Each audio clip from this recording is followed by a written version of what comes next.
नमस्कार। Question our में आपका स्वागत है। मैं हूं आरिश अजहर आपके साथ और क्वेश्चन आवर में आज हम बात करेंगे यूनिफॉर्म सिविल कोड को लेकर बात और क्या है ये सियासी बिसात। आगे बढ़ते हैं। राज्य में सरकार बनते ही मंत्रिमंडल की पहली बैठक के बाद मुख्यमंत्री पुष्कर सिंह धामी ने कहा था कि 12 फरवरी 2022 को हमारी सरकार ने संकल्प लिया था कि राज्य में यूनिफॉर्म सिविल कोड लाएंगे, जिस पर मद्देनजर प्रदेश में समान नागरिकता संहिता का ड्राफ्ट तैयार करने के लिए गठित उपसमिति के पास 2,75,000 सुझाव आए हैं। विभिन्न माध्यमों से आए फीडबैक को अभी भी उपसमिति सूचीबद्ध करने में लगी है। दरअसल 6 माह पहले प्रदेश में मुख्यमंत्री पुष्कर सिंह धामी ने समान नागरिक संहिता का ड्राफ्ट तैयार करने के लिए उपसमिति, जिसका मकसद यूनिफॉर्म सिविल कोड का दायरा विवाह, तलाक, जमीन, जायदाद और उत्तराधिकारी जैसे विषयों पर सभी नागरिकों के लिए समान कानून, चाहे वो किसी भी धर्म, किसी भी मसलक से ताल्लुक रखते हो या विश्वास रखते हो, उन पर यह होगा। वहीं दूसरी तरफ यूनिफॉर्म सिविल कोड को लेकर विपक्ष ने सरकार को निशाने पर लिया है।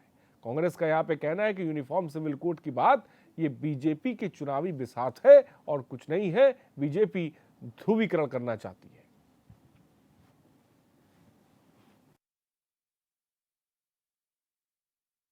पहली कैबिनेट में हम यूनिफॉर्म सिविल कोड का ड्राफ्ट लेकर आएंगे और अक्षरशः उसका पालन हमने किया और तमाम उत्तराखंड के प्रदेशवासियों का उनका क्या व्यू है, इसको समाहित करने के उद्देश्य से 2.5 लाख लोगों का उसमें वर्जन भी आया है, उनके विचार भी उसके अंदर आए हैं और सभी लोगों के विचारों को सम्मिलित करते हुए अभी बहुत ही जल्दी हम उसको लागू करने वाले हैं। जहाँ तक यूनिफॉर्म सिविल कोड का मामला है तो ये एक राजनीतिक मुद्दा है और भारतीय जनता पार्टी आप देखते हैं जिस प्रकार से आज हर मुद्दे को ध्रुवीकरण के तौर पर और वोट बैंक की राजनीति के तौर पर देखती है। तो हमारा कहना ये है कि सरकार को अगर कोई भी कानून लाना है और कुछ भी करना है तो सरकार सक्षम है और सरकार जो जनसुमारी की बात कर रही है, अगर कोई भी मामला आप जनता के बीच ले जाएंगे तो निश्चित तौर पर उसको पर सुझाव आएंगे, लेकिन सरकार को केवल जुमलेबाजी ना करके धरातल पर अगर जन समस्याओं के लिए, जनहित के लिए काम करेगी तो निश्चित तौर पर उसके ज़्यादा अच्छे परिणाम होंगे।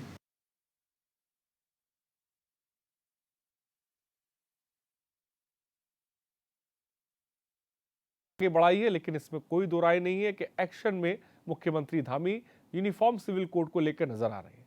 लेकिन दूसरी तरफ हम अगर दूसरे दीगर राज्यों की बात करें तो ये मांग हिमाचल में भी साफ तौर पे चुनाव के दौरान जिसे कह सकते हैं बीजेपी ने इसको हवा दिया। उत्तर प्रदेश में भी ये देखने को मिला, गुजरात में भी देखने को मिला है और साथ ही साथ मध्य प्रदेश में भी हाल फिलहाल में ही शिवराज सिंह चौहान ने यूनिफॉर्म सिविल कोड को लेकर बड़ा बयान दिया है। फिलहाल इन सब के बीच अब जो सियासी दौर है वो भी शुरू हो गया है। बीजेपी पर ये बातें कही जा रही है कि भाई यूनिफॉर्म सिविल कोड को लेकर बीजेपी ध्रुवीकरण करना चाहती है और आने वाले वक्त में चुनाव है, लिहाजा ये तारीखों को बढ़ाया गया है। तो क्या इसको इस तरह से देखा जाए? तो कई सारे ऐसे सवाल हैं जिनके जवाब तलाशने की कोशिश करेंगे। यूनिफॉर्म सिविल कोड ज़रूरी है, लेकिन जिस तरह से उसकी तारीख को आगे बढ़ाया गया है, क्या इसका सियासी माइलेज बीजेपी लेना चाहती है, जिसको लेकर विपक्ष साफ तौर पे कह रहा है, और दूसरी तरफ निशाना साध रहा है कि बीजेपी ध्रुवीकरण की कोशिश कर रही है। फिलहाल ये भी हम आपको साथ ही साथ बता दें, यूनिफॉर्म सिविल कोड जिसको लेकर कोर्ट कई बार कह चुका है, लेकिन फिलहाल तमाम चीज़ों को लेकर फिलहाल समिति का गठन, जैसे उत्तराखंड के परिप्रेक्ष्य में देखें तो समिति का गठन किया गया था, जिसमें तकरीबन कई लाख जो है सुझाव भी आए हैं। इसी पर आज हम बात करेंगे। गेस्ट हमसे जुड़ रहे हैं, सीधे आपका तारुफ करा दें। मेरे साथ सुनीता विद्यार्थी इस वक्त जुड़ गई, बहुत बहुत स्वागत है। बीजेपी प्रवक्ता है सुनीता जी, और आरुषि सुंदरयाल जी कांग्रेस प्रवक्ता है, हमारे साथ इस वक्त जुड़ रही हैं। आपका भी बहुत बहुत स्वागत है। अमरेंद्र बिष्ट जी, आप प्रवक्ता हमारे साथ जुड़ गए, आपका बहुत बहुत स्वागत है। और नरेंद्र सेठी जी वरिष्ठ पत्रकार है, फोन लाइन पर इस वक्त हमारे साथ पूरी डिबेट में हमारे साथ रहेंगे। सर आपका भी बहुत बहुत स्वागत है। नरेंद्र जी, अगर मेरी आवाज़ आप तक पहुँच रही हो। नरेंद्र जी, सबसे पहले यूनिफॉर्म सिविल कोड जिसको लेकर बीजेपी की तरफ से देखा जाए तो तमाम राज्यों से ये चुनाव के दौरान या चुनाव के बाद बीजेपी आवाज़ बुलंद कर रही है और इस बीच मुख्यमंत्री ने भी जिसे कह सकते हैं कदम आगे बढ़ाया है और एक कैसे लाइन दी है। सबसे पहले किस तरह से नरेंद्र जी से देखते हैं आप? देखिए, यूनिफॉर्म सिविल कोड जो है इसको महज एक सिर्फ हमें राजनीति के या बीजेपी के एजेंडे के चश्मे से नहीं देखना चाहिए। जिस तरीके से आपने देखा कि भारतीय जनता पार्टी ने धारा 370 जम्मू से हटाई, जम्मू कश्मीर से, और 35A को हटाया, तो एक बहुत बड़ा कलंक था इस देश के मुकुट के ऊपर। तो उसको जैसे दूर किया, तो हमें ये तो पता होना चाहिए हम जिस देश में रहते हैं उसका सिर और पैर क्या है, हमारा सिर किस तरफ है और पैर किस तरफ है। हमें अगर यही नहीं पता होगा हमने किस दिशा में जीना है, क्या है हमारा संविधान क्या है, तो मुझे लगता है सब चीजें बेमानी हैं। अगर कॉमन सिविल कोड की बात आई है, कॉमन सिविल कोड में सिर्फ ये यहाँ किसी धर्म जाति तक सीमित नहीं है। आप देखिए कि जब ये दल शत्रुघ्न सिंह और जो इसके सदस्य हैं, जो ये दल उस तरफ पिथौरागढ़ और चंपावत की तरफ गया, तो इनको कितनी ऐसी ज्ञान उपयोगी बात में कि वहां पर इन रिवर्स इनहेरिटेंस की बात की गई कि हमारे बच्चे बाहर जगह पर रहते हैं और जो बालिग बच्चे हैं उनकी संपत्ति में बुजुर्ग माता पिता को हक दिया जाए। तो ये बात कभी आई नहीं। तो जो ये यूसीसी की कमेटी है उसके लिए बहुत एक चौंकाने वाले के साथ साथ एक ऐसे रोचक बात थी ये कि जिसको लगा कि आज बुजुर्ग माता पिता अपने को इनसिक्योर फील कर रहे हैं, तो वो भी अपनी बात को रखना चाहते हैं। तो जो आपने बताया कि 2 लाख से ऊपर जो सुझाव आए हैं आरिश जी, उन सुझावों में इन चीजों को भी सम्मिलित किया गया है। तो इसको मैं नहीं समझता कि अगर लेकिन आपने जैसा कि कहा नरेंद्र सिटी जी कि राजनीतिक चश्मे से नहीं देखना चाहिए, लेकिन हम हिमाचल के चुनाव में देखते हैं तो बीजेपी इसको मुद्दे के तौर पे आगे रखती है।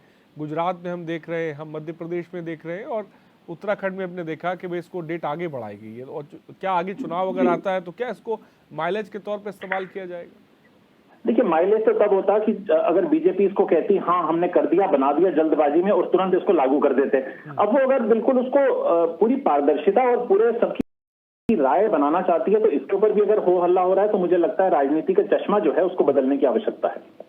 ठीक है, बड़ी बात साफ तौर पे आपने कही। सीधे सुनीता जी के पास गए। Sunita ji, uniform civil code को लेकर धामी साफ तौर पे एक्शन में कदम आगे बढ़ा रहे हैं, और लेकिन वही दूसरी तरफ जो कांग्रेस का कहना है कि भाई ये कुछ नहीं, कांग्रेस बीजेपी जो है ये सब ध्रुवीकरण की राजनीति कर रही है, ये कोई बात नहीं है, ये एक तरह की सियासी बिसात है आने वाले चुनाव के लिए।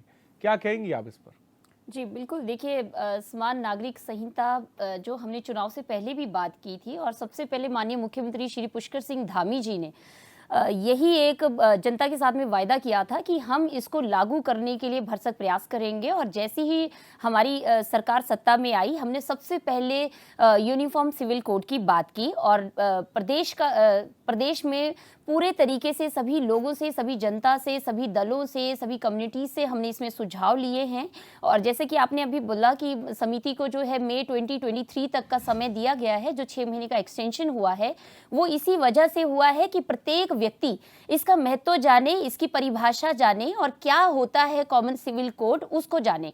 क्योंकि हम सभी लोग जानते हैं, जैसे कि हमारे देखिए 2 तरह के हमारे पास मामले आते हैं, फौजदारी मामले और जो हमारे पास ये जो हम बात कर रहे हैं दीवानी मैटर्स जो होते हैं। तो फौजदारी मामले जितने भी होते हैं वो सभी के ऊपर जो है एक समान लागू होते हैं, जबकि हम लोग जब दीवानी मामलों की बात करते हैं तो कई बार वो चाहे वो धार्मिक उस पर बात करें हम, वो अलग थलग पड़ जाते हैं। अगर हम हिंदू, सिख, जैन, बौद्ध की बात करें तो वो एक संविधान को के निहित जो हैं उनको कानून को मानते हैं, उस पर जिस तरीके से दिशा निर्देश दिए गए हैं उनको मानते हैं, जबकि मुस्लिम कम्युनिटी और जो ईसाई कम्युनिटी है वो डिफरेंट अपने कम्युनिटी के हिसाब से चलती है। तो एक देश में एक समान कानून होना सबसे बड़ी इसका जो फायदा है वो ये है आरिश जी कि सभी लोग जो हैं एक समान जब उनको अधिकार मिलते हैं तो उन एक समान अधिकार मिलते हैं, बहुत अच्छी बात है, लेकिन इतना वक्त क्यों लग रहा है इसको लेकर? हाई कोर्ट कह चुका है, सुप्रीम कोर्ट कह चुका है, तमाम बयानात उत्तर प्रदेश से लेकर हिमाचल तक आते रहे, लेकिन क्यों नहीं फिर इसको शक्ल में लाया जा रहा है? क्यों इतना वक्त लग रहा है? बिल्कुल देखिए अभी विसंगतियां हैं। आधे लोग ये समझते हैं कि इंडिया में जो है गोवा एक ऐसा स्टेट है जहां पे यूसीसी लागू है। 1868 से हम लोग वहां पे सुनते आ रहे हैं। बट आप देखिए कि क्या कितना बड़ा जो हम लोग जो मेन उसका भावार्थ है वो ये है कि यूसीसी का जो कानून वहां पे चलता है वो क्रिश्चियन कम्युनिटी के आधार पे चलता है। और नेम ऑफ द जो गॉड उनका डामलोई था, उसके नाम पे, उसके जो राजा था पुर्तगालियों का, उसके नाम पे वो कोड आज भी वहां पे विद्यमान है। तो ये समझना बहुत जरूरी है कि जो गोवा में यूसीसी लागू है और जो हम चाहते हैं पूरे देश में, उसमें बहुत ज्यादा फर्क है। उस चीज को समझना पड़ेगा। हम जो अंग्रेजों के तो समय या ब्रिटिश UCC कैसा शासन से होगा? जो यूसीसी लागू किया हुआ है उसको देखिए, क्रिश्चियन जो है वो डिफरेंट है।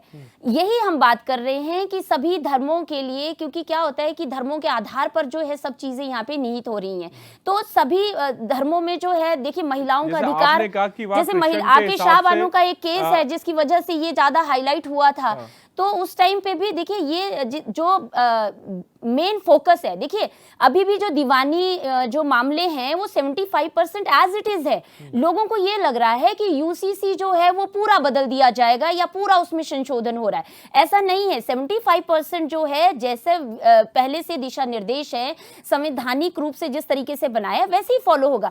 कुछ ऐसे विषय हैं जैसे विवाह की बात करी, तलाक की बात करी, हम सक्सेशन की बात करते हैं, हम लोग एडॉप्शन की बात करते हैं। 4 तरीके के जो मेन मामले इसमें आते हैं उन पे फोकस है। उन पर हम चाहते हैं कि सभी लोगों को एक समान अधिकार मिले। महिलाओं के अधिकार जो है कि कई कम्युनिटीज में बहुत ज्यादा उनके अधिकारों का हनन होता है, तो हम उस चीज को एक रूपता दें। इससे क्या होगा, देश में, मैं आपको आरिश जी बताना चाहती हूँ, बहुत सारी कंट्रीज जो डेवलपिंग हैं उन लोगों ने ये फॉलो किया है और इससे विकास के पथ पे देश अग्रसर होता है। तो ये बहुत बड़ी वजह है। ठीक, अमरेन जी आप क्या कहें?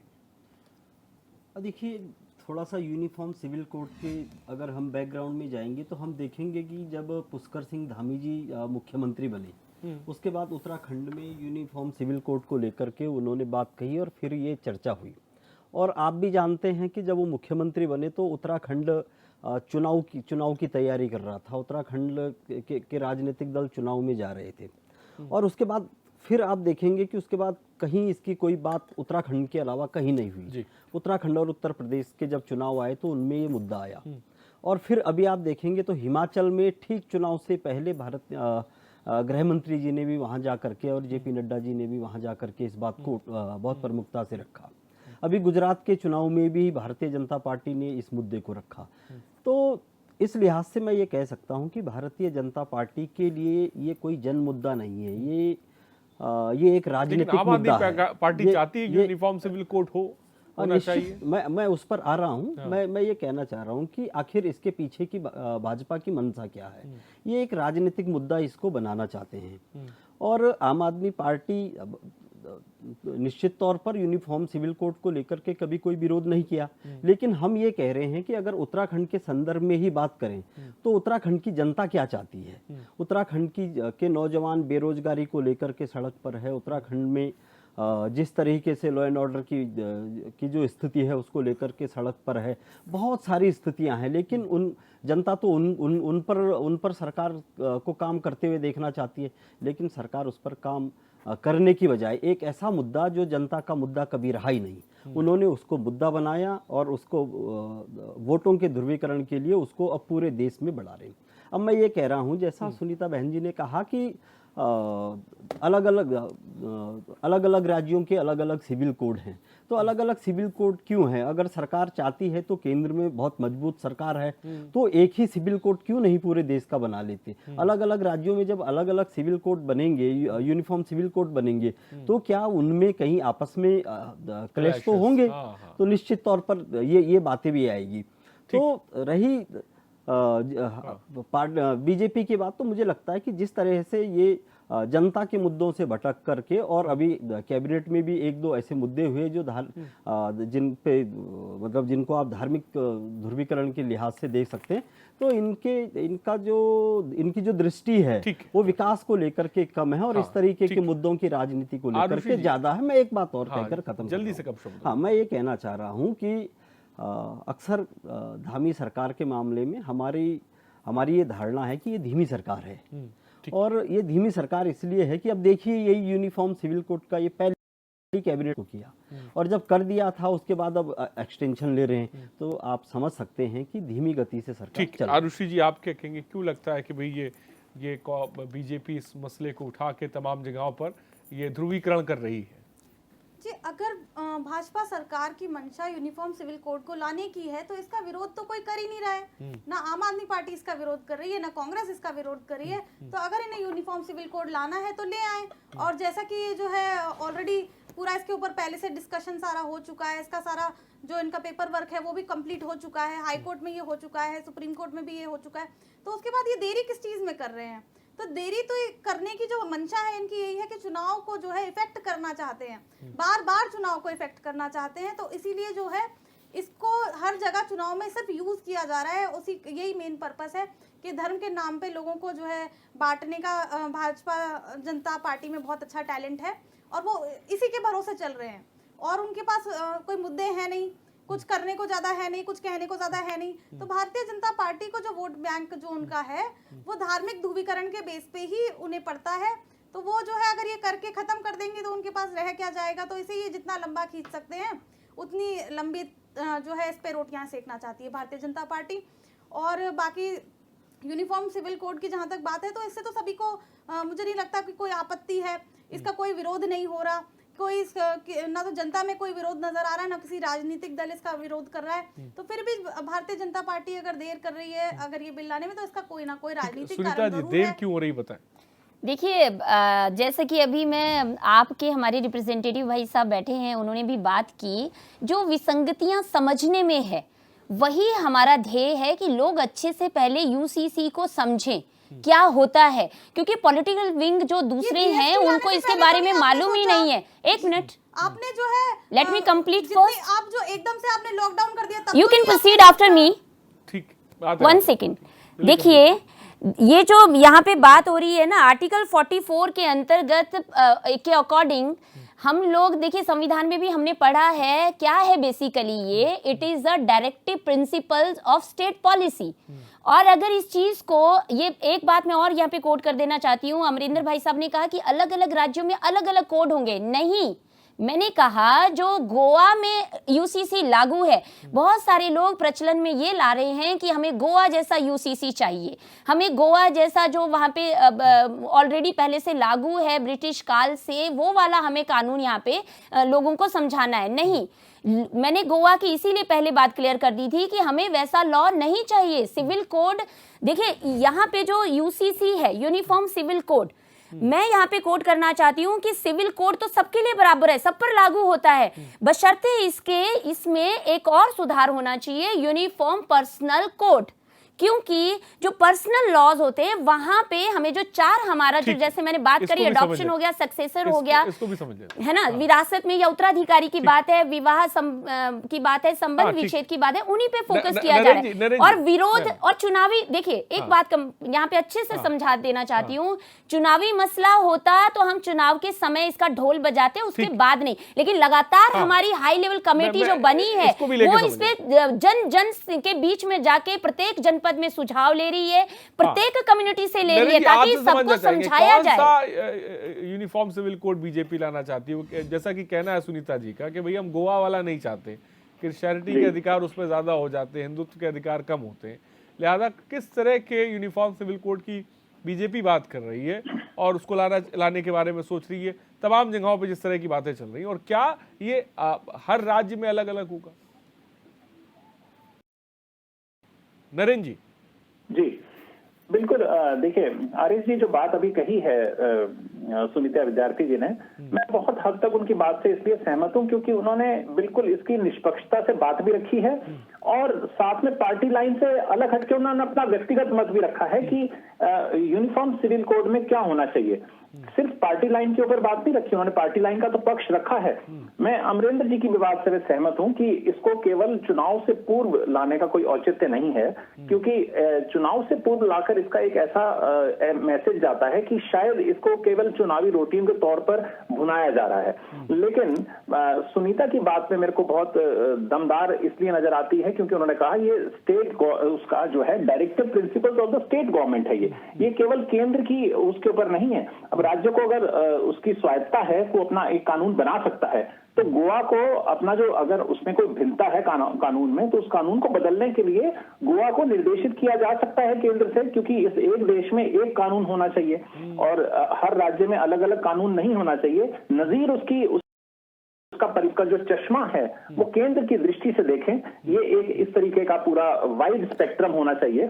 और मेरे को लगता है कि इस देश की जो एकता, अखंडता और उसकी नींव को मजबूत करने के लिए हम कहते हैं कि कॉमन सिविल कोड तो क्या, किसी भी तरीके का कोई कानून लाया जाए, आज किसी भी तरीके से इसको खींचने के लिए मजबूती प्रदान की जाए, तो उसके लिए हर दल को, हर वर्ग को, हर नागरिक को इसका स्वागत करना चाहिए। क्योंकि इस देश में रहने वाला चाहे हिंदू हो, चाहे मुस्लिम हो, सिख हो, बौद्ध हो, ईसाई हो, पारसी हो, पहले वो भारतीय है, उसके बाद उसकी कोई जाति है। हाँ नरेंद्र जी, मेरा सवाल ये, आखिर इतना वक्त क्यों लग रहा है? कई साल पहले इसको लेकर हाई कोर्ट ने भी कहा, सुप्रीम कोर्ट भी कह चुका है, जिसे कह सकते हैं केंद्र में बीजेपी है, सरकारें हैं, तो आखिर क्या वजह जो इतना वक्त लग रहा है यूनिफॉर्म सिविल कोड को लेकर?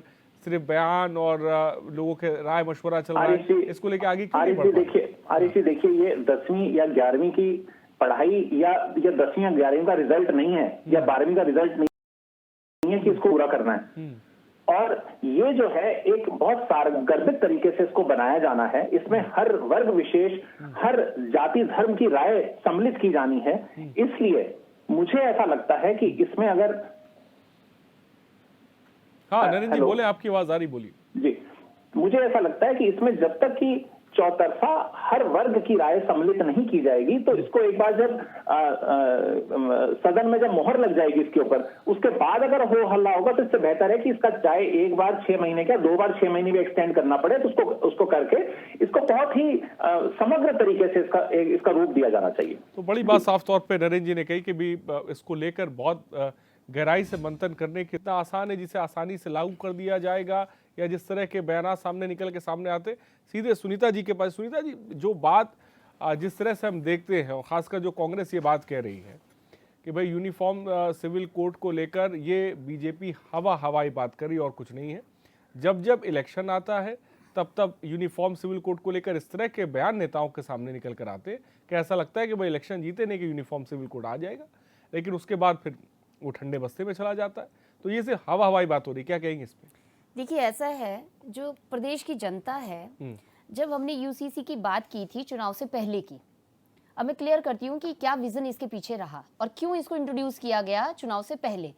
जब भी कोई व्यक्ति मुख्यमंत्री बनते हैं या पॉलिटिकल विंग में आते हैं, या हम ये लोग बोलते हैं कि भैया कैसे मुद्दे लेके आप जनता के बीच में जाओगे, किन पर बेसिकली आप बात करोगे, तो जनता को क्या चाहिए? रोजगार चाहिए, आप अपने अधिकारों की पूर्ति चाहिए, अपने से संबंधित जितनी भी सुख सुविधाएं हैं या जो भी सरकार से बनती हैं उनके बारे में जनता बात करना चाहती है। और जनता को कोई वो नहीं, आप जैसे अगर बहुत सारे विधेयक ऐसे होते हैं, बहुत सारे अधिनियम ऐसे होते हैं जो डायरेक्ट जनता के ऊपर प्रभावी नहीं होते। यूनिफॉर्म सिविल कोड कैसे मुद्दा बन जाता है? यूसीसी इसलिए बहुत इंपॉर्टेंट है क्योंकि इसकी मैंने विसंगतियां तो मैंने आपको बहुत कम, एक दो के बराबर हैं, लेकिन इसके फायदे जो होने वाले हैं वो बहुत ज्यादा हैं। उनको समझाने के लिए, उससे इंट्रोड्यूस कराने के लिए जनता को, ये हमने एक घोषणा पत्र में भी हमने कहा और पहले भी कहा कि हम लोग यूसीसी लाएंगे। लोगों ने यूसीसी सुना, उनको विश्वास था कि कुछ ना कुछ धामी सरकार जो है नया करने वाली है प्रदेश में,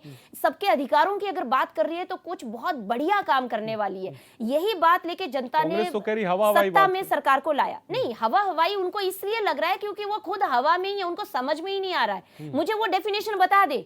अमरिंदर भाई साहब यहाँ बैठे हैं, कांग्रेस से यहाँ मोहतरमा जी बैठी हैं, एक बार मुझे डेफिनेशन बता दें कि क्या इसमें ऐसी दिक्कत है। वो तो साफ तरीके से ये बोल रहे हैं, उनका सिर्फ ये मंतव्य है कि कह रहे हैं दिक्कत है, हम मैं तो कह रहे हैं वहीं ले पे आ रही हूँ। हम तो कह ही नहीं रहे कि दिक्कत वो है, तो कह वहीं रही पे ले आ आई रही है। हूँ। इंतजार कर रहे हैं कि वो हम तो कह कहें रही कि ले आई है, दिक्कत लेकिन है। आप ला नहीं सुनिए, पा तो रहे मैं हैं। वहीं पे आ रही हूँ कि हमें सहयोग मिल रहा है, उसके लिए आप सभी का साधुवाद, लेकिन इसको समझिए भी।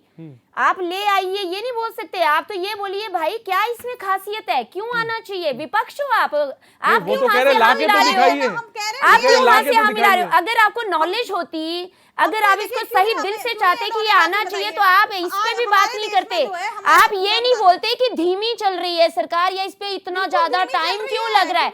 जब कोई चीज बनती है, देखिए मेरी बात सुनिए, बार बार संशोधन से अच्छा है कि हम लोग एक बार अच्छे से उस चीज को जनता के सामने रखें और इस तरीके से रखें कि बाद में उसमें कोई भी इफ बट ना हो, क्योंकि ये सबके अधिकारों की बात है। ये किसी पर्टिकुलर, आरिश जी आपने यहाँ वो पे कह बात रही थी करी बड़े कि बड़े फैसले तो आपने ऐसे ही ले लिए ऐसे जीएसटी को नहीं लिए, लेकर, ऐसे आखिर नहीं इसमें लिए। इतना समय इसको क्यों लग लगता रहा है 70 इतने बड़े-बड़े वर्षों से फैसले आसानी सताए से ले हुए लिए। लोग, 70 वर्षों से जो लोग सताए हुए थे ना, उनको मालूम था कि 370 लाने की वजह क्या GST थी, इतना बड़ा 35 फैसला ए ले लिया। इंट्रोड्यूस करने की बात क्या थी।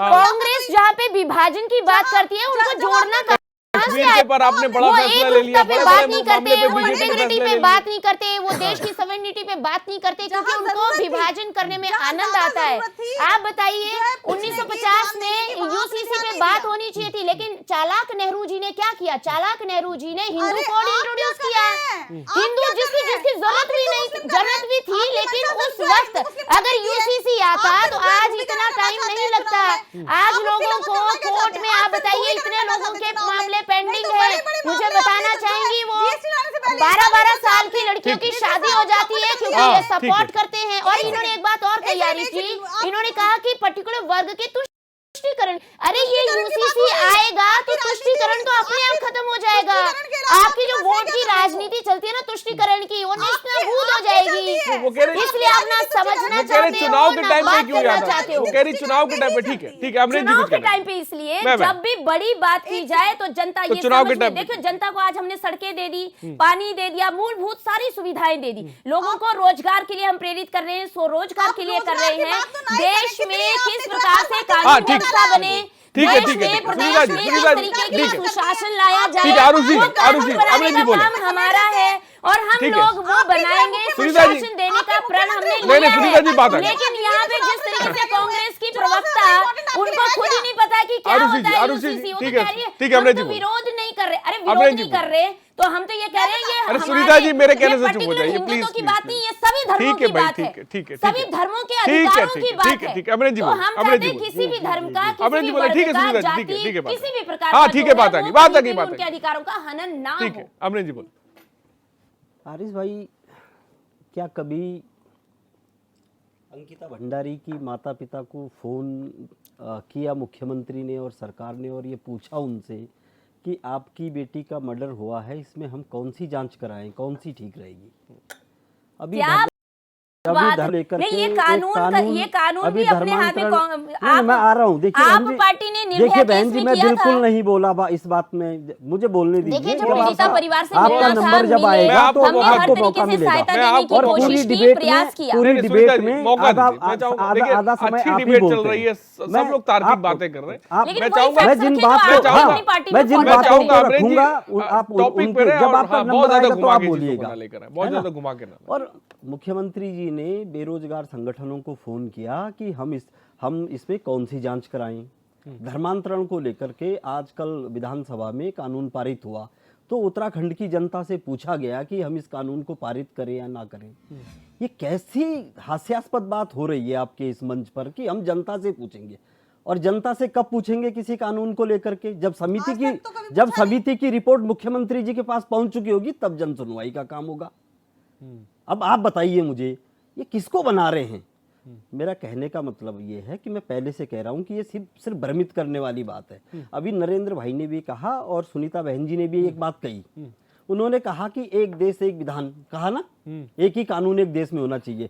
तो अगर एक ही कानून होना है, अलग अलग राज्यों में अलग अलग सिविल कोड नहीं बनने हैं, जब एक ही बनना है तो उसको कौन सी सरकार बनाएगी? उसको राज्य की सरकार, ये राज्य अधिकारों में आता है ना, सभी राज्य, कर्नाटक में भी अभी मुख्यमंत्री जी ने वहां के किया है। आप ये मत बोलिए कि आप सभी राज्यों में अधिकार दिया गया है, आप उठाइए ना उन मुद्दों को। केजरीवाल जी को किसने मना किया है? एक देश एक विधान की बात मत करिए ना, फिर मैं कह आप रही हूं एक देश एक विधान रूल पे ये स्टेट मत, पॉलिसी आप में उस बात को मत करिए कि हम एक देश एक विधान की बात कर रहे हैं, वो आप गलत कर रहे हैं। फिर ये कहिए स्टेट का विषय है और अलग अलग स्टेट अपने हिसाब बनाएंगे। वो जाने ना, उनको देखना है अपना स्टेट। हमने बोले आपकी पार्टी की मंशा को हम समझ रहे हैं। जब हमने कोरोना टाइम में कोविड इंजेक्शन की बात की तो आप यही चाह रहे हैं कि किसी तरीके से 2024 के लिए माहौल बनाया जाए देश के अंदर। देश के अंदर यूसीसी के नाम पर एक माहौल, क्योंकि जनता से जुड़े, चाहे बेरोजगारी का सवाल हो, महंगाई का सवाल हो, इनसे तो आपका कोई क्लिनिक जानवर बैठे हैं वहां पे, इनसे तो आपका कोई मतलब है नहीं। आपका मतलब है कि किसी तरह से 2024 के लिए यूसीसी को आगे करके माहौल बनाया जाए। जनता चाहती और आप ये चाह रहे हैं, अभी आप देख लीजिए, मुझे प्रदेश में, देश में अभी तो 6 महीने ये आगे बढ़ाया है, अभी आप देखें ना कि और आगे बढ़ाएंगे। और फिर जैसे जैसे चुनाव आएगा, नहीं मजबूत अगर बनाना था, अगर मजबूत बनाना था तो इस बात को पहले हो जाना चाहिए था। आप जनता कर रहे हैं और जनता के नाम पर आप सबसे लास्ट में उनसे पूछ रहे हैं। उससे पहले आरिफ भाई, तो ये समझाना जरूरी है कि इसमें कोई हिंदू मुस्लिम आप जनता को अगर पूछना था तो जन सुनवाई सबसे पहले हो जानी चाहिए थी। आप जन सुनवाई तब कर रहे हैं जब ड्राफ्ट मुख्यमंत्री जी के पास पहुंच चुका है, उसके बाद जनता से पूछ रहे हैं, आजकल पूछ रहे हैं। नहीं, उससे पहले सुझाव नहीं, आप ये बताइए, सुझाव पहले आ जाने चाहिए थे कमेटी ने, उसके बाद कमेटी को सुझाव लेने चाहिए थे, उसके बाद सुझाव। अरे कब? जब ड्राफ्ट मुख्यमंत्री के पास है, क्यों नहीं है? मुख्यमंत्री जी को सौंपा गया नहीं? भाई ये बताइए, आरिफ जी आप बताइए, मुख्यमंत्री जी को ड्राफ्ट सौंप दिया, जो समिति है उस समिति ने अपना ड्राफ्ट सरकार को सौंप दिया या नहीं सौंपा? नरेंद्र जी, बीजेपी जो जानी जाती है जिस तरह के फैसले लिए, बड़े बड़े फैसले जिसका जिक्र हम लोग कर रहे हैं, जीएसटी हो, नोटबंदी हो, तमाम बहुत बड़े बड़े फैसले हैं जिसको लिया गया। फिर आखिर जैसा कि आपने थोड़ी देर पहले कहा भी था कि भाई ये बहुत बड़ा फैसला है, इसको लेकर सोचने समझने की ज़रूरत है, लेकिन 2018-19 की बात करें, मैं अगर कहूँ तो कोर्ट की तरफ से यूनिफॉर्म सिविल कोड को लेकर बात सामने निकल कर आ रही, लेकिन अभी तक सिर्फ मंथन और चिंतन चल रहा है। लेकिन उस बीच उसको लेकर जबरदस्त तरीके की चल रही है और इस तरह की बयानबाजी कि जब इलेक्शन आता है तो ऐसा कहा जाता है कि भाई ऐसा लगता है कि इलेक्शन जीतने के बाद सीधे यूनिफॉर्म सिविल लागू कर दिया जाएगा। क्या कहेंगे इस पर? हो रहे हैं, हर राज्य में हो रहे हैं, इसका मतलब क्या कोई कानून ही ना बनाए, जनता की बात ही ना करें? मतलब मजाक है ये। नरेंद्र जी देखिए हम आरिफ जी, हम एक चीज पे हम लोग कंफ्यूज कर रहे हैं, और वो ये है कि मतलब जो यूनिफॉर्म सिविल कोड है, जब केंद्र से ये इस बात के लिए निर्धारित है ये बात कि ये राज्यों का अपना विवेकाधिकार है, वो उसके तहत इसको कानून बना सकते हैं राज्य जो हैं। तो राज्यों को जब इसका अधिकार निहित है तो उसमें हम केंद्र के ऊपर कोई बात नहीं कह सकते। अब राज्यों को कानून की बात कहिए ना, फिर एक देश एक विधान। अरे हम क्यों दें अलग राज्य अलग कानून? ना आप समझिए, अलग राज्य अलग कानून। मेरी बात सुनिएगा पहले। हाँ नरेंद्र जी बोलो।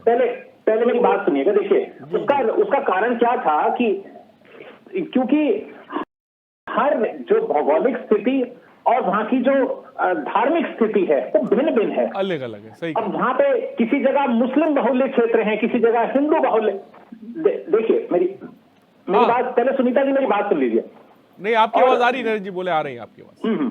और जब सब राज्यों की परिस्थितियां एक जैसी नहीं है, यहाँ पे अगर उत्तराखंड में जब कोई सेना में भर्ती होता है तो उसको 5 सेंटीमीटर की छूट दी जाती है उसको कद में।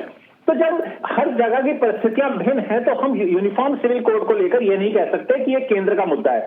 अब बात राज्यों की है, लेकिन मैं इस बात से पैनलिस्ट जो हैं हमारे, जो कह रहे हैं, जो चिंता व्यक्त कर रहे हैं कि ये टाइम बाउंड होनी चाहिए। ये टाइम बाउंड इसलिए होनी चाहिए कि एक टाइम फ्रेम के अंदर इसको तय करके इसको लोकार्पित किया जाए और कहा जाए कि ये जो इस तारीख तक इसको लागू कर दिया जाएगा। उसके बाद अगर आपत्तियां आती हैं, इसमें कोई संशोधन होना है, तो वो विधानसभा के पटल पर रखकर उसमें संशोधन का भी प्रावधान है, ऐसा नहीं है। लेकिन इसको मैंने पहले भी कहा और फिर मैं कह रहा हूं, चाहे मेरी बात को बहुत बुद्धिजीवी पैनल बैठा है और अमरेंद्र जी का मैं और सुनीता विद्यार्थी जी का मैं रियली मैं इन बातों का देखिए उनकी बुद्धिमत्ता का कायल हूं, लेकिन हम इसको किसी उस चश्मे से नहीं देखना चाहिए कि ये राजनीति का चश्मा है। आम आदमी पार्टी का वोट बैंक जो है वो कहीं प्रभावित हो रहा है, तो मैं सलाह दूंगा अमरेंद्र जी को कि उसमें चश्मे पे थोड़ा सा कपड़ा जरूर लगाएं, बजाय दोष देने के कि हमें इनका कानून पसंद नहीं है। ना, हमने तो नरेंद्र भाई इस बात को कहा ही नहीं। कौन कह रहा है? हम तो बिल्कुल पूरा उनको भी साफ कानून है। पसंद है। और हम तो ये भी कह रहे हैं कि जल्दी करना चाहिए। हम तो इस बात पर चिंता व्यक्त कर रहे हैं कि ये धीमी सरकार इस कानून आपके सुझाव का हम सम्मान करते हैं, गति लाई जाएगी और ज्यादा गति लाने की कोशिश करेंगे। हाँ आरुषि जी, आप क्या कहेंगे? देखिए, हमारा एक इकलौता शायद देश ऐसा है जहाँ पे देखिए, जहाँ मुस्लिम लॉज हैं, तो जहाँ क्रिमिनल लॉज की बात आती है कि जिसकी जो कोई चोरी करे उसके हाथ काट दिए जाएं, तो वहाँ पे जो है यहाँ के जो मुस्लिम लोग हैं वो तो कहेंगे कि नहीं, यहाँ के लिए तब क्रिमिनल लॉज के लिए तो इंडिया का लॉ अच्छा है, लेकिन जहाँ पर शादी के लॉज की बात आएगी वहाँ पर वो कहेंगे कि नहीं जी, हमारे लॉज ही अच्छे हैं। तो ये बहुत टाइम से मुझे लगता है कि इसकी बहुत ज़्यादा ज़रूरत है इंडिया में कि जो है सबके लिए एक जैसे लॉज लेकर आए जाएं। और मुझे ऐसा लगता है कि इसे सेंट्रलाइज्ड एक जैसा होना चाहिए। ये ऐसा नहीं होना चाहिए कि इस स्टेट में हिंदू लॉज हैं, उस स्टेट में मुस्लिम लॉज हैं, उस स्टेट में क्रिश्चियन लॉज हैं, इस तरीके से नहीं होना चाहिए। जब एक देश है तो सबके लिए एक जैसे लॉज होने चाहिए। और अगर इसको ड्राफ्ट अभी तक किया जा रहा है तो मुझे लगता है कि उसमें यही सोच के ड्राफ्ट करना चाहिए कि जो कॉमन सबके लिए एक्सेप्टेबल हो ऐसे लॉज हों। नरेंद्र जी, जितनी आसानी से ये यूनिफॉर्म सिविल कोड को लेकर बात कही जाती है, ऐसा नहीं लगता है कि बहुत मुश्किल काम है और इसको काम में भी बहुत वक्त लगेगा? मुश्किल काम इसलिए तो मुझे लगती है, देखिए मुश्किल काम इसलिए नहीं है क्योंकि ऐसा है कि कोई व्यक्ति जिसने जिंदगी भर कुर्ता पजामा पहना हो उसको जीन्स पहनने के लिए कह रहे हैं, तो थोड़ा सा उसको एडजस्ट करने में टाइम तो लगेगा ही। देखिए, मैं आरिश जी यहाँ पे एक बात बता देती हूँ। देखिए, यूसीसी के फायदे देखिए, यही हम कह रहे हैं, टाइम लग रहा है लेकिन समझाने में ज्यादा समय लग रहा है। आप समझ रहे हैं क्योंकि आप पढ़े लिखे हैं, लेकिन हमारी जो जनता बैठी है, जो एक मिनट में बात कर लूं, आप सुन तो लीजिए मैं क्या बोल रही हूँ। चिल्लाने से थोड़ी ना होता है, समझने से ज्यादा समझ में आएगा यूसीसी। इसके ऐसा नहीं कि सुनीता मैडम बोल रही है तो हम बोलना शुरू हो जाए तो समझ में आ जाएगा, नहीं। देखिए, कानून में अगर हम जाएं, बहुत सारे ऐसे मामले हैं जो कई वर्षों से लंबित हैं, उनमें सुधार होगा। यूसीसी आएगी तो ऐसे मामलों से निजात मिलेगी। बहुत सारे ऐसे फायदे हैं, पर्टिकुलर कई पर्सनल लॉज में महिलाओं के अधिकारों का हनन होता है, सीमित होते हैं, तो उनको छूट मिलेगी। तो हम हर वर्ग को अच्छे से समझाएं, आप जैसे लोगों को अच्छे से समझाएं ताकि अच्छे से बैठ जाए। आपने भी यूसीसी सुझाव दिया नहीं है, दीजिए अपना सुझाव और इसमें मजबूती लाने के लिए सरकार में यूसीसी लागू करने के लिए सहयोग कीजिए। आप बोलिए कि कांग्रेस पार्टी इसका सहयोग करती है, तब इसमें तेजी हम लाने की कोशिश करेंगे, लेकिन जनता को भी विश्वास में लेना बहुत ज्यादा जरूरी है। अगर ये सारा जो यूसीसी बिल है ये जनता पर लागू होगा, ये कांग्रेस पार्टी भारतीय जनता पार्टी पर नहीं होगा। पढ़े लिखों पे तो समझ में पहले से ही है, लेकिन जनता को जन को समझाना जरूरी है। आप जैसे लोगों को समझाना बहुत ज्यादा जरूरी है। अरे आपने कभी समझाया ही नहीं आज तक। किसान बिल के टाइम पे आपने समझाया? अरे आप जाइए किसान खेतों का दौरा कर लीजिए जरा, थोड़ा खेतों का दौरा कर लीजिए। आपके टाइम में कभी निधि के नाम पे शब्द नहीं होता था। नेहरू योजना, इंदिरा गांधी योजना, राजीव योजना, वो कह रही आपको समझाना नहीं, सिर्फ लागू करना होता था। निधि नहीं सुनते थे कोई भी, ठीक है, निधि नहीं सुनते थे। आज यहाँ पे कितने केंद्र पोलियो के बंद हो गए क्योंकि भारतीय जनता पार्टी ने हर जगह बच्चों के लिए काम करना शुरू किया। आप इंजेक्शन ही लगाते ठीक है, बात आ गई, ठीक है, बहस मुकम्मल हो। ठीक है, अमरीन जी, कांग्रेस संडे बस्ते में बैठी है। ठीक है, अमरीन जी क्या कहेंगे? अमरीन जी, देखिए, जहाँ तक यूसीसी को लेकर के है, सब लोग एक मत हैं और निश्चित तौर पर सब, यदि इसका देरी का कारण क्या लगता है आपको? जो देरी हो रही है उसको लेकर आप क्या कहेंगे? मैं कह चुका हूँ, देरी का कारण पूरा राजनीतिक है।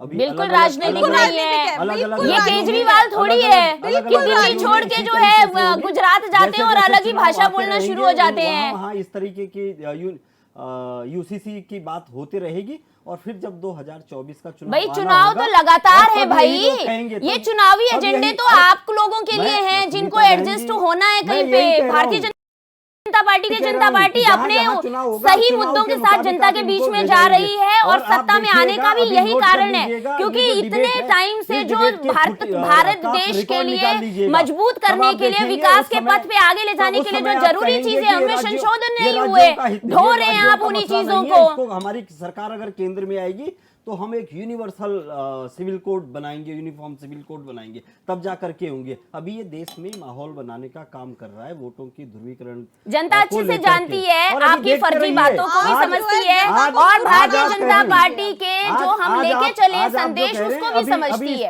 इस पर जो है विस्तार ऐसे ही मोदी जी पर लोगों ने विश्वास नहीं किया है, उसके पीछे बहुत बड़ा कारण है। निंदा कर देने से, अपशब्द बोल देने से चीजें बदलती नहीं है। बनाने की इसको केजरीवाल की तरह थोड़ी झूठ बोलो और लूट लो, बिजली में भी लूट लिया है। ठीक है ब्याज तक नहीं दे पा रहे आप, दिल्ली में पानी बिजली बोर्ड का ब्याज तक खा गए। ब्याज तो आपकी सरकारें नहीं दे पा रही। कोई काम आपका ढंग का नहीं हो रहा है, उसके बाद भी आप रो रहे हैं एमसीडी में। उत्तराखंड में एमसीडी में आंसू बहा रहे केजरीवाल जी। फाइनल कमेंट दिल्ली में आपने अनएम्प्लॉयमेंट खत्म कर दिया। दिल्ली में कोई रेप केस नहीं हो रहा, इतनी सुरक्षा दे दी आपने। आप उन मुद्दों पे बात कीजिए जो आपने फॉलो किया हो। कुछ आरोप लगाना तो आसान है। भारतीय जनता पार्टी जिस तरीके से काम कर रही है, मैं कह रही हूँ निकाय चुनाव, लोकसभा चुनाव, 27 का चुनाव, 32 का चुनाव, सब चुनाव में जीतेगी और अपने काम पर मुहर लगाएगी।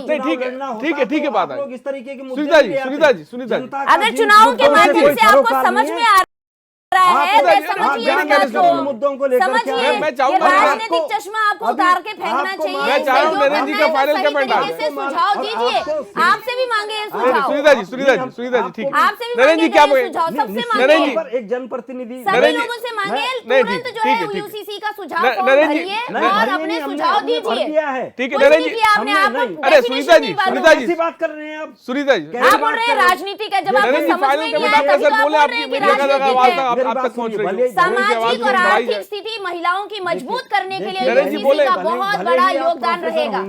कानून में जितने लंबित काम कार्य मामले हैं, सुनीता जी मेरे कहने से चुप हो जाए भाई, ऐसे बात नहीं हो पाती, ऐसे बात विवाह, तलाक जैसे चीजें। फाइनल कमेंट देखिए मैं नहीं लूंगा अगर आप लोग ऐसे बोलते रहेंगे। फाइनल कमेंट नहीं सुनीता जी, सुधार होगा, सभी सुनीता धर्मों की जी, महिलाओं सुनीता के जी लिए होगा। बस ठीक है। नरेंद्र जी बोले। नरेंद्र जी मेरी आवाज आप तक पहुंच रही है? आ रही है, मुझे आवाज आ रही है। नरेंद्र जी मैं आपसे जाना किस तरह एक कदम सरकार को उठाने की जरूरत है, मैं बिल्कुल उसको लेकर। मैं बिल्कुल सहमत हूँ। मैं इस बात को केवल अपनी रखना चाहूंगा कि इस देश की जब नींव रखी गई थी तो अब्दुल हमीद का भी उतना योगदान था जितना भगत सिंह का था और लाला लाजपत राय का था। तो इसलिए किसी भी कानून को रूप देने के लिए, कोई इमारत को खड़ा करने के लिए इस बात को ध्यान में रखा जाए जो उसके नींव के उस समय के कर्ता थे, उनकी भावनाएं कहीं आहत ना हो, उनकी आत्माओं को ठेस ना पहुंचे। ठीक है सुनीता जी, कब तक ये शक्ल लेगा ये बता दीजिए।